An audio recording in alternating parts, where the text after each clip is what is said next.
The Richest Man in Babylon, buku dari tahun 1926, masih menjadi salah satu buku bacaan terbaik tentang pengelolaan uang yang masih relevan hingga saat ini.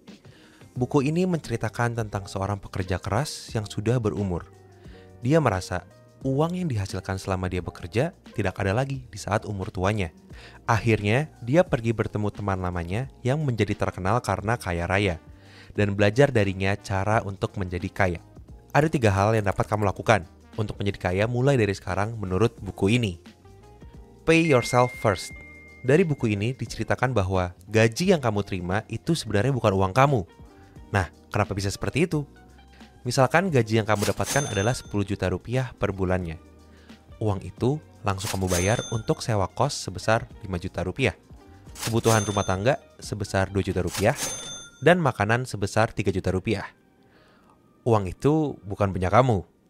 Karena kamu bekerja bukan untuk diri kamu sendiri, melainkan untuk orang yang memiliki bisnis kos-kosan, pemilik supermarket, dan pemilik restoran. Coba bayangin, dalam 1 bulan kamu bekerja 176 jam dengan anggapan bekerja 8 jam sehari. Dengan mengeluarkan waktu 176 jam itu, kamu mendapatkan 10 juta rupiah.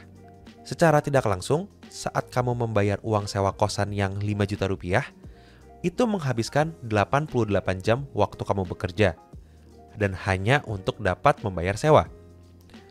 Kalau setiap bulannya uang kamu habis untuk kebutuhan sehari-hari saja, ya kamu hanya menjadi budak bagi pemilik bisnis. Oleh karena itu, pay yourself first. Saat kamu mendapatkan gaji, sisihkan setidaknya 10% dari gaji kamu untuk diri kamu ke depannya. Saat gaji kamu naik, uang yang harus kamu sisihkan juga harus naik. Misalkan dari 10% ke 20%, ke 50%, bahkan kalau bisa sisihkan 80%, pasti akan semakin cepat untuk kamu menjadi kaya. Sebenarnya hal ini sangat simpel, tapi jarang dilakukan. Kedua, wealth is not a matter of income. Setelah kamu bisa melakukan poin pay yourself first, ini poin kedua yang harus dilakukan. Menjadi kaya tidak semata-mata memiliki gaji yang besar. Kalau pemasukan kamu naik tapi pengeluaran kamu juga semakin tinggi, apa ada perbedaannya? Selayaknya investor yang sedang menganalisa perusahaan, pasti akan melihat laporan keuangan dari perusahaan tersebut. Mulai dari omsetnya berapa, dipotong pengeluarannya berapa, lalu sisa labanya berapa. Konsep ini juga harus dilakukan untuk diri sendiri. Seperti pemasukan kamu berapa, dan berapa banyak pengeluarannya, sehingga berapa sisanya yang bisa ditabung. Banyak orang yang gak mencatat keuangannya sendiri, yang menghasilkan pengeluarannya bocor melebihi pemasukannya. Ada juga yang udah bocor malah pinjam uang ke pinjol. Udah bocor, nambah utang, nambah cicilan yang bunganya besar lagi. Ya semakin parah deh keuangan pribadinya. Kamu harus bisa menjaga keuangan pribadi kamu agar pengeluarannya gak bocor. Sebagai contoh, Li Ka-sheng yang digadang-gadang merupakan Warren Buffett Hong Kong yang memiliki kekayaan sebesar 586 triliun rupiah. Dia menjadi kaya karena bekerja dari muda dan mencatat setiap pengeluaran yang dilakukan. Ini dia lakukan agar dia tahu apakah di bulan tersebut dia tuh untung atau rugi. Dan tidak hanya itu, Li Ka-sheng juga melakukan frugal living selama hidupnya. Dia menghemat pengeluaran sebisa mungkin agar dapat menyisihkan uang yang lebih banyak lagi. Kalau misalkan kamu sudah bekerja di 5 perusahaan berbeda dan mendapatkan gaji 100 juta rupiah per bulannya, tetapi gaya hidup kamu memerlukan 98 juta rupiah per bulannya. Memang sih benar kamu sudah menyisihkan beberapa uang untuk diri kamu di masa depan. Tapi kalau selama 5 tahun kamu seperti itu, kamu hanya bisa berhasil mengumpulkan tabungan 120 juta rupiah. Yang bahkan baru bisa untuk menutup pengeluaran kamu 1 bulan aja loh. Sedangkan, kalau saja kamu mengurangi sedikit pengeluaran kamu menjadi 90 juta rupiah per bulannya. Dalam 5 tahun, kamu bisa mengumpulkan 600 juta rupiah. Coba bayangin, kalau kamu bisa lebih hemat lagi pengeluarannya, apa yang akan terjadi? Nah, jadi apakah kamu sudah bijak dalam mengeluarkan uang? Poin terakhir, the power of passive income.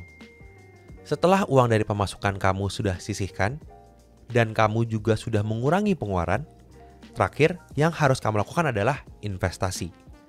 Biarkan uang itu bekerja untuk diri kamu, dan always invest in what you know best. Gimana caranya? Investasi dulu pada dirimu sendiri. belajar, dan dapatkan ilmu dalam investasi yang cocok untuk kamu. Orang-orang terkaya di dunia biasanya invest di aset yang produktif. Apa saja sih aset-aset produktif? Ting sudah pernah singgung di video kami yang sebelumnya. Coba kamu bayangin dari contoh sebelumnya. Di saat kamu dapat menabung dari pemasukanmu dan sambil belajar. Saat kamu mendapatkan 600 juta rupiah tersebut, lalu kamu investasikan, uang itu bisa menggulung dengan sendirinya. Sebagai contoh, jika secara rata-rata per tahun kamu bisa mendapatkan keuntungan 25% saja, maka modal awal 600 juta tersebut akan menjadi sekitar 1,2 miliar rupiah dalam 3 tahun. 600 juta rupiah naik menjadi 750 juta di tahun pertamanya, lalu menjadi 937,5 juta di tahun kedua, dan 1,2 miliar di tahun ketiga. Double every 3 years. Dan bila digulung lagi, di tahun ke-6 akan menjadi 2,4 miliar. Tahun ke-9 menjadi 4,8 miliar. Tahun ke-12 menjadi 9,6 miliar. Sampai 600 miliar di tahun ke-30. Bagaimana kalau kemampuan investasimu lebih dari 25% per tahun? Misalnya 35% per tahun. 600 miliar tersebut bisa tercapai di tahun ke-20. Di mana 10 tahun lebih cepat. Padahal bedanya cuma 10% per tahun. For your information, teman-teman member Ting banyak yang jauh di atas itu performa investasinya. Jadi ya nggak harus tunggu tahun ke-20 atau 30 sih baru dipakai uangnya. Kalau gulungannya sudah cukup besar, mau dipakai sedikit-sedikit untuk beli rumah, mobil, ya juga boleh. Yang penting diatur balance-nya. Harus bisa nikmatin juga hasil kerja keras dan kesabaran kita. Yang penting tetap bijaksana. Ini adalah 3 poin penting yang bisa kamu lakukan untuk menjadi kaya. Buat kamu yang sedang belajar investasi, bisa tonton video Ting yang di bawah ini agar terhindar dari kesalahan-kesalahan yang dilakukan oleh investor pemula.